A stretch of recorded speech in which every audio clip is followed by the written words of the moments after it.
Kapag pagod ka na, pwede mo nang ilagay yung gata.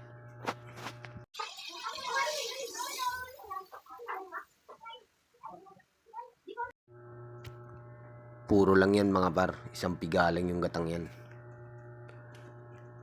Para mas masarap.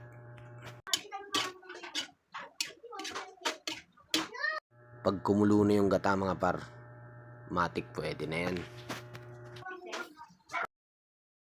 Heto't luto na nga mga par. Hanggang dito na lang. Hindi ko na na-videoan yung mga sumunod na nangyari. Alam nyo na kung bakit.